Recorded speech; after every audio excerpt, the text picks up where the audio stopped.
Good evening, Larson Heights, and welcome back to Bedtime Stories with Mrs. Schatzko. We are continuing on with Holes, where Stanley stole a water truck yesterday and promptly ran it right into a hole. And so now he's walking away with an empty canteen to go and try and find Zero, hopefully at the Devil's Thumb, which is where his grandfather survived when kissing Kate Barlow did not kill him. So here we go, chapter 33. He slowed to a walk. As far as he could tell, nobody was chasing him. He could hear voices coming from back by the truck, but couldn't make out the words. Occasionally, he'd hear the revving of the engine, but the truck wasn't going anywhere anytime soon. He headed in what he thought was the direction of Big Thumb. He couldn't see it through the haze. Walking helped calm him down and allowed him to think clearly. He doubted he could make it to Big Thumb, and with no water in his canteen, he didn't want to risk his life on the hope that he'd find refuge there. He'd have to return to camp, he knew that, but he was in no hurry. It would be better to return later after everyone had had a chance to calm down. And as long as he'd come this far, he might as well look for Zero. He decided he would walk as long as he could until he was too weak to go any farther. Then he'd turn around and go back. He smiled as he realized that wouldn't quite work. He would only go halfway as far as he thought he could go, so that he'd still have the strength to return. Then he'd have to make a deal with the warden, tell her where he found Kate Barlow's lipstick tube, and beg for mercy.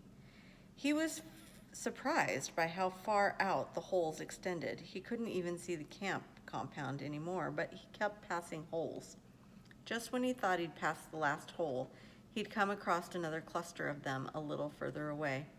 Back at the compound, they had dug in a systematic order, row upon row, allowing space for the water truck.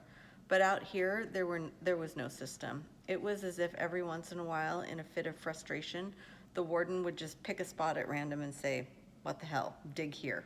It was like trying to guess the winning numbers in a lottery. Stanley found himself looking down into each hole he passed. He didn't admit to himself what he was looking for. After more than an hour had gone by, he thought he had surely seen the last hole, but then off to the left he saw another cluster of them. He didn't actually see the holes, he saw the mounds of dirt that surrounded them. He stepped over the mounds and looked into the first hole. His heart stopped.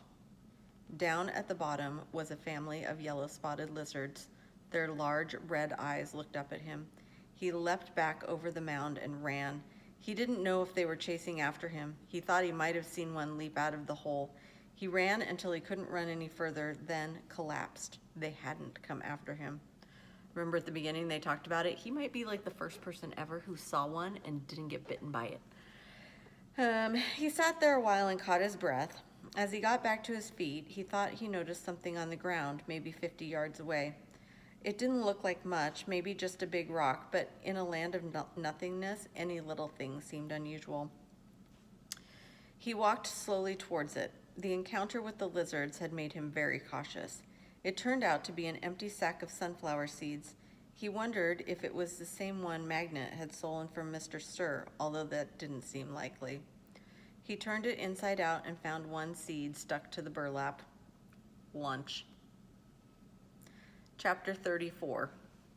The sun was almost directly overhead. He figured he could walk for no more than another hour, maybe 2, before he had to turn back. It seemed pointless. He could see there was nothing ahead of him, nothing but emptiness. He was hot, tired, hungry, and most of all, thirsty. Maybe he should just turn around now. Maybe he'd already gone halfway and didn't know it. Then, looking around, he saw a pool of water less than 100 yards away from where he was standing. He closed his eyes and opened them just to make sure he wasn't imagining it. The pool was still there. He hurried towards it. The pool hurried away from him, moving as he moved, stopping when he stopped. There wasn't any water. It was a mirage caused by the shimmering waves of heat rising off the dry ground. He kept walking. He still carried the empty sack of sunflower seeds. He didn't know if he might find something else to put in it. After a while, he thought he could make out the shape of the mountains through the haze. At first, he wasn't sure if this was another kind of mirage, but the further he walked, the clearer they came into view. Almost straight ahead of him, he could see what looked like a fist with its thumb sticking straight up.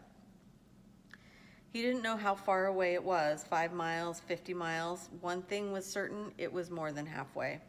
He kept walking toward it, although he didn't know why. He knew he'd have to turn around before he got there, but every time he looked at it, it seemed to encourage him, giving him the thumbs up signal.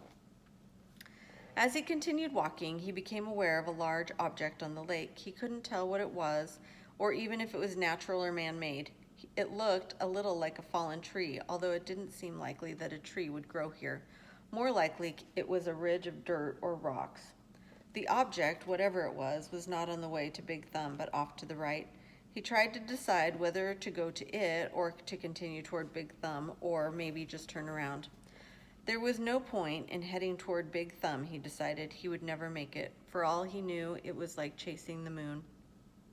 But he could make it to the mysterious object. He changed directions. He doubted it was anything, but the fact that there was something in the middle of all of this nothing made it hard for him to pass up. He decided to make the object his halfway point, and he hoped he hadn't already gone too far. He laughed to himself when he saw what it was. It was a boat, or part of a boat anyway. It struck him as funny to see a boat in the middle of this dry and barren wasteland, but after all, he realized this was once a lake. The boat lay upside down, half buried in the dirt. Someone may have drowned here, he thought grimly, at the same spot where he could very well die of thirst. The name of the boat had been painted on the back. The upside-down red letters were peeled and faded, but Stanley could still read the name, Mary Lou. On one side of the boat, there was a pile of dirt and then a tunnel leading down below the boat. The tunnel looked big enough for a good-sized animal to crawl through. He heard a noise. Something stirred under the boat. It was coming out. "Hey!" Stanley shouted, hoping to scare it back inside. His mouth was very dry, and it was hard to shout out very loudly. "Hey!" the thing answered weakly. Then a dark hand and an orange sleeve reached up out of the tunnel. That's it for today, Larson Heights. I will see you all tomorrow morning, and then we'll see each other again tomorrow night and continue our reading of Holes.